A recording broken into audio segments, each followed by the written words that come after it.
fiery horse with the speed of light, a cloud of dust, and a hearty hi-yo silver, the Lone Ranger. Hundreds and hundreds of stories have come out of the West concerning a phantom figure of the plains who rode in the cause of justice. A masked rider whose heroic deeds have lived down through the years as a symbol of the courage and spirit of the wild and untamed West of old. Listen to those silver-shod hoofs as they race down the hard-packed roadbeds of yesteryear. The Lone Ranger rides again. Come on, Silver, old boy! Tonto is waiting for us near the border. We must hurry, old fellow, so stretch out those great legs of yours. Hail, Silver! Liquor smuggling had become a serious problem to the Border Patrol. The smugglers were too cunning to be captured, and though illegal liquor was known to be sold in the States, the source of supply could not be discovered. The first act of tonight's Lone Ranger drama opens in a cafe whose owner was suspected of doing business with the smugglers. Steve Brady, a member of the Border Patrol sent to investigate, is standing against the bar. I'm told you was asking for me personally, stranger. That's right. Your name's Birkin, isn't it? Yep, You own this place? that's right.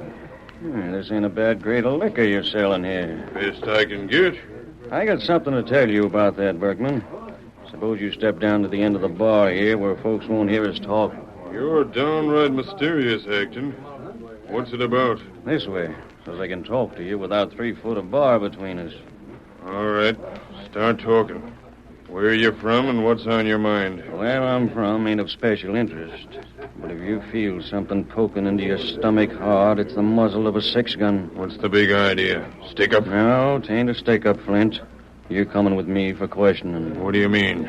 Reckon you know what I mean. The liquor you're selling here has been brought over from south of the border. I don't know where it comes from. I ain't the man to tell that to, Flint. You gotta tell it to my bosses. I was ordered to come here, find out what brands of liquor you sold, and bring you in. What the? The dirty rats. Who fired that shot? Close the doors of this place and don't let no one out. The shot came from the door.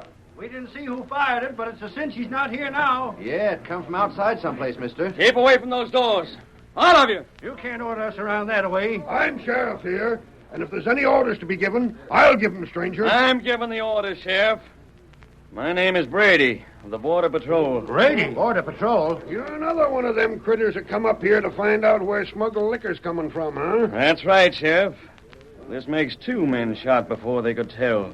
When we find the rats that are smuggling contraband liquor from the other side of the border, there's 2 murders for them to account for. You're making a mistake, Brady, keeping folks inside here. Yes? I was with the boys right here by the door. I swear the shot come from outside. Whoever fired it is a darn good shot, then. Yeah. That was a 6-gun killed Flint Berkman, and it drilled him perfect. Whoever fired it is plenty far from here by now. All the deputies report for duty. We're organizing a posse right away. We'll get the coyote. Now, hold on. Don't interfere with the law, Brady. Read the rules and regulations of the Border Patrol, and you will find you're overstepping your authority and interfering with justice if you hinder us in searching for the killer of Flint Berkman. That's right. We're going out. But Come on, stand aside. We're leaving here, and we're hunting for the killer of our pard. Come on, boys.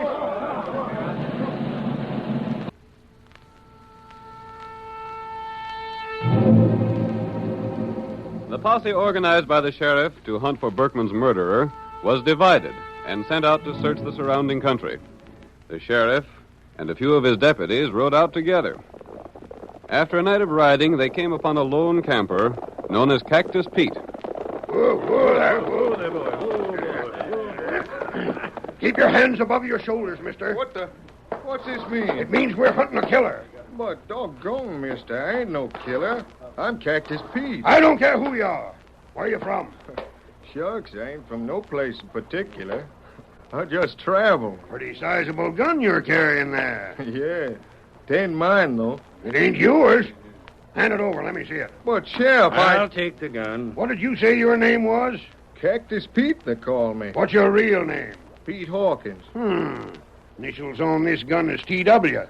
That don't sound like Pete Hawkins to me. I told you the gun wasn't mine. Where'd you get it? Oh, granted, if you're suspecting me of murder, you wouldn't believe me if I told you where I got it. I got at the same place I got these doggone oversized clothes I'm trying to wear. Where's that? Some ornery coyote come up to my camp here while I was sleeping and woke me up jabbing this here 6-gun in my face. That's a likely story. Oh, drat you, Sheriff. It's the truth. Then what? He made me switch clothes with him. Took my guns. Left this shooting iron. I ain't even any cartridges for it. I reckon we got the right man, Sheriff. We'll take him in and see what he might know about Berkman's murder. Who? Berkman. You don't mean Flint Berkman? Oh, so you know him, huh? I know a plenty about Flint Berkman. Yeah? A dirty crook. He's been living on borrowed time a long while. Reckon that remark will be used again him, eh, Sheriff? Used aplenty. You can't prove I was nowheres near his cafe. How do you know he was shot in the cafe? I didn't, but That's I know... another point again, you mister. Look here. The only reason I figured he was shot in that cafe was because he's there most of the time. He lives upstairs, don't he? Yeah, he does. You know all about him, don't you? And you drilled him. What'd you do it for? What'd Berkman do to you? Doggone, I didn't shoot him. You know enough to warrant your arrest, and you lied about your name. I did not lie. I'm Cactus Pete, I tell you. How can you prove it? Gosh, What proof you got that your name's Pete Hawkins? Sheriff, I reckon I ain't got no proof. Maybe you better take me to the jail, see what happens. Cactus Pete was returned to town and lodged in jail. The sheriff convinced the townspeople that his prisoner was the murderer of Berkman, and sentiment ran high against Pete. There was talk even of lynching, but the sheriff stopped it. There ain't to be no lynching, boys. And I'm backing the sheriff. Any lynching mob that gets organized will have gun lead spread right into their midst, and we don't care who it hits. Now go back to your homes, fellers. The law will take care of this matter. Sheriff's right, fellas. Come on, let's get back. Well, I reckon there won't be no more lynch talk. You reckon not, Sheriff. That's a blame good thing. We have a lynching down here. It's a black mark again you. Yeah. And we'd likely have the U.S. Marshal down here, along with a lot of them Border Patrol men. And that'd be a reflection on the way we handle law and order. Now stick on guard here. I sure will, Sheriff. I'm heading for home. It's been a busy day.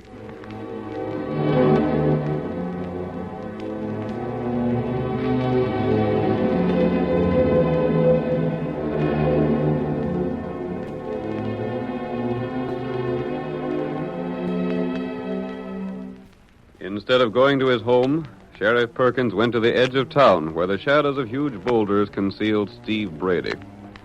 Brady, though a member of the Border Patrol, had betrayed his trust and was in the pay of the smugglers. We hear him as he greets the sheriff. Took you long enough to get here. I've been waiting. Come as fast as I could, Brady. How's everything look? It's working out all right. The prisoner will swing for murder as sure as my name's Perkins. How much does he know? Nothing. You sure of that? Dead sure. He don't know a blame thing. Good enough.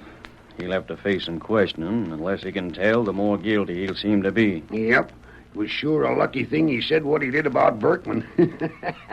Give a motive for the murder. Yeah, and Berkman had to die. Well, I suppose he did. Sooner or later, one of the other men from the patrol would get to questioning. He was yellow enough to squeal. He won't do no squealing now. But say, Steve, what about the real killer of Berkman? Tad Walters? He the one? Sure. He does all the killing for our bunch. He got clear, then switched clothes with that hombre that says he's Cactus Pete. Oh. Now, here's what you got to know. There was a shipment of liquor due to be brought across the border next week, but it's being held for a time. Till things quiet down around here. Yeah, there might be some strangers or the marshal here investigating that shooting. It's best to lay low for a time. I reckon so. Meanwhile, you keep the town quiet and see there's none of the smuggled liquor sold in the cafe. I'll see to that. Is that all? That's all. And there's one thing I'd like to ask you, Brady. Well? Just who is the big boss of this gang? As far as you're concerned, I'm the boss. Who gives me orders needn't concern you. I savvy. You just tend your job and see that the prisoner pays for the murder. Then the shooting's cleared up and there won't be no more heard from it. You leaving this section now? Not till after I've questioned the prisoner. I'll do that in the morning. Uh-huh. I gotta make a show doing my duty as one of the Border Patrol. You'll be seeing me around tomorrow. Brady, I've told you all I know. And every word I said is the truth. Your story don't hold water. It's as full of holes as a sieve. I can't help it if it don't sound true. Pete, or whatever your name is, you admit knowing there's been smuggling going on. Everyone knows it. Oh, so you admit that. Yeah. And you was afraid Berkman would tell the names of those he bought liquor from, so you drilled him. That ain't true. Then why did you hate him so? Because he sold that liquor. He and all the rats that work with him didn't give a hang about the folks around here. All they cared about was selling liquor that had been smuggled in. They didn't care how rotten that liquor was. They didn't care how many families they wrecked with it. They sold it to whoever'd buy it. It didn't matter if they was white men or Indians. You seem to know a lot about it. Look here, Brady. Don't the way I feel about it show you I wouldn't have no hand in it? Makes me think you're a pretty good actor, that's what it does. If I could give you any help, I'd do it. Even if it meant I'd hang. I'd most be willing to be proved one of the gang. If by so doing, it'd wipe the rest of him out. Pretty brave speeches, but they ain't gonna save you from the noose. There ain't but one thing that'd save your neck. Well? Name the rest of the men that are in the gang. Oh, I can't do it because I ain't in the gang. I don't know 'em. The gang's too clever for the law. There ain't but one power on earth I know of could clean them rats out. And what might that be? Well, I mean the Lone Ranger. I don't know how he'd do it, but he sure as thunder would do it. If only the Lone Ranger knowed. The curtain falls on the first act of our thrilling Lone Ranger drama. Before the next exciting scenes, please permit us to pause for just a few moments. Now on with our story. You will recall that in the first act of tonight's Lone Ranger drama, we learned that liquor smuggling was common along the border. Steve Brady, a dishonest member of the Border Patrol, was sent to investigate the situation. While he questioned Flint Berkman, who was suspected of selling illegal liquor, the cafe owner was shot and killed. The sheriff, another member of the smuggling gang, arrested Cactus Pete for the murder, though completely aware of his innocence. Now, as our second act opens, we see the Lone Ranger and Tonto riding toward town. They walk their horses, pausing frequently to permit Tonto to examine footprints on the ground. That's the trail of Cactus Pete, all right, Tonto. Him got patch on boot. I remember it. Him toe in like Injun. Yes. Step light on left foot. His left leg is a bit stiff from an old wound. Here where him stop. Oh, white feller. Oh. Make 'em camp here and, Tonto, something happened here. Other feller come on horse. Stop here. Get off horse. Here where Pete get on horse. Ride way. Other men came here later. Oh. Pete not ride horse. This not way him walk. But those are his boots. Other feller wear Pete's boot. That accounts for it. Someone came here and forced Cactus Pete to change clothes with him. The stranger put on Pete's boots, then rode away. Not right. That can mean just one thing, Kimosabe. Someone who is dodging the law is riding away scot-free, while those other men who came here took Cactus Pete along with them. Tonto, one of us must follow the trail of the outlaw. The other must go to town and see how bad a spot our friend is in. Me follow him trail. To the north, and I'll head for town. Bring the outlaw back with you, Tonto. Tonto, get him. Get him up, white feller. Cactus Pete, held in jail awaiting trial, could see no hope for himself. He knew that Brady and the sheriff were determined to have him convicted as the murderer of Berkman. He knew also that the townspeople believed him guilty. Throughout the long hours of darkness, Pete had heard the steady footsteps of a guard as he paced back and forth outside. Oh, there ain't but one man alive can help me. He'd know I wasn't guilty. He'd believe me. There ain't no telling where he's at. If only someone would believe my story, I might get out and hunt for the real killer, but they won't as long as they're so sure I'm guilty. Oh, wish I could get to sleep. Rat it. I'll need all my thinking for the trial. Hey, guard. What do you want? Come up to the window, won't you? I'm close enough to hear you. What do you want? Can't you stop that pacing for a time? For what? I can't sleep. You pace around like a caged lion, crunching your boots on the ground and... You'll get a plenty sleep before long. Permanent sleep. I should have known better than ask a favor of anyone in this town. Yeah, you should have known better. Killers ain't privileged to ask no favors. Ain't there anyone alive believes my story? No. Yes, there is. What? Quiet, guard. Take that gun out of my back. I said keep quiet. It can't be. That voice. Mister, is it you? Take it easy, Pete. Without hearing your story or knowing what it is, I believe you. You're mad. And you'll be gagged if you don't keep your voice down. Mister, something told me you'd be coming here.